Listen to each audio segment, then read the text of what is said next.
Hey guys, welcome to our brand new podcast. So, I thought this would be a fun way to start us out. We're just kind of doing some little interviews for each family member, kind of a getting to know you type thing. To get started, Tag actually picked the first question.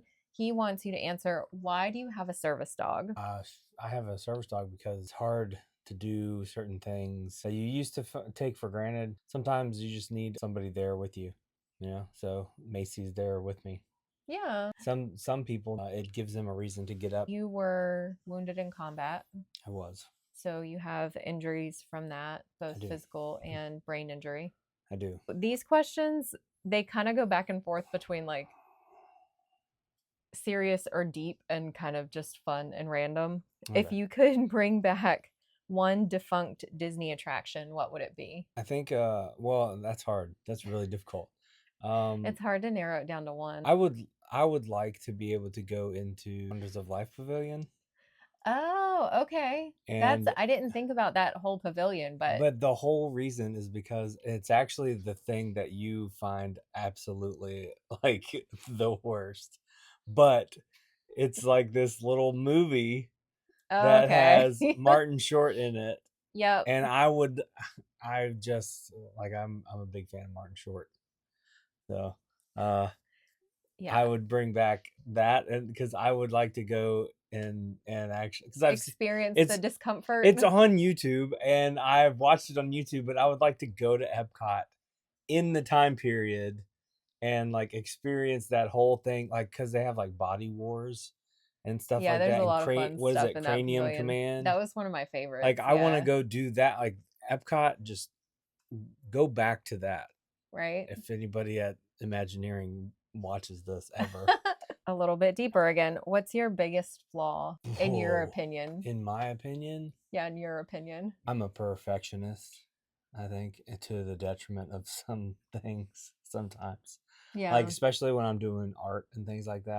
Sweat over small details that like that's you're like true. nobody will notice that, and I'm like, I will notice it in there and the client will see it immediately. I suffer over that You are unnecessarily. insufferable Yeah. when you're doing a piece. That's 100% But accurate. like when I was in the military, I think that's a bleed over from that. It probably started when I was playing sports. If we lost, it wasn't going to be just because I messed up, kind of thing. Yeah, you take a lot of that responsibility on yourself. In the military, people's like well-being was at Yeah, I didn't stake want if somebody to somebody did their suffer or job die wrong or because I whatever. did something wrong. So that, Exactly. and like That on that level, mentality but carries that it over. doesn't. You don't just lose that when you leave the military. If you could invent a holiday, what would it be and how would people celebrate it? I don't know that one, man. I don't know because my two favorite holidays already exist. Christmas and Halloween. Yeah, and then my third favorite is Easter. Holiday that you have to do something that is scary or uncomfortable, and you celebrate it by having somebody plan a scary or uncomfortable outing and you have to do it.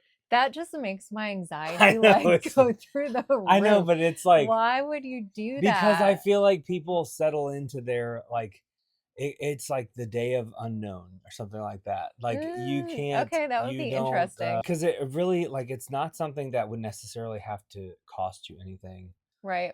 Like there's lots of things that people are like afraid of or wary of that you can just go do. For So me, it's making a phone call yeah, or running into I someone I know know in Target. that's my holiday. The value in it. I I just know, don't want it for me. but it's too bad. My holiday is mandatory. If your life had a theme song, what would it be? Maybe like a Newfound Glory song, or It's funny, because Lucy said, it's my whole life, or it right. could be a My Chemical Romance song.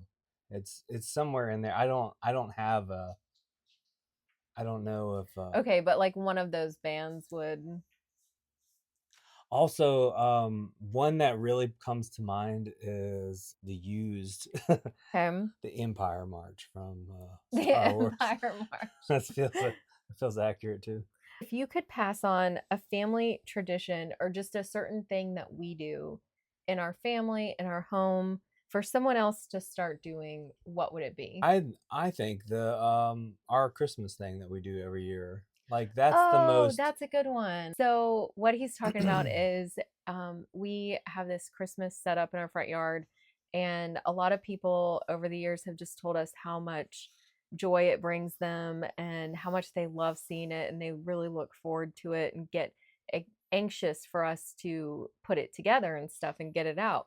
So, during years where we had a lot of loss and trauma, it Yeah.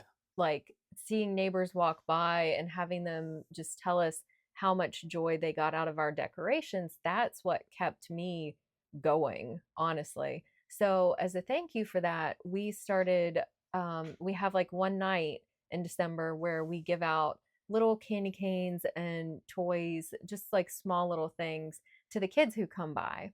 So, I do love that. Yeah, and we That's a like good one. advertise it like a few weeks or a week ahead of time At so least 2 that weeks, yeah. parents know. And we have like music playing and it doesn't cost anybody anything. Some people take Yeah. their like Christmas card photos in our front yard. It's kind of cool. Everybody in our family goes outside and we've had like I don't know, like last year was really big. There was like 200 families that came by Probably, yeah, something because like we I that. we get all these toys throughout the year. They're small toys. They're not just it's just something fun for little kids to get. And we Yeah. put it out there and they get to basically like pick out they get a candy cane, they get a thing of hot chocolate and they get a toy. Thank you for answering all these questions. That was Jordan, and we hope you guys will stick around for more podcast episodes where we're going to get deeper into stuff and about our life and all the craziness that is being a family constantly in crisis. Anyway, guys, thanks for joining us. We'll see you next time.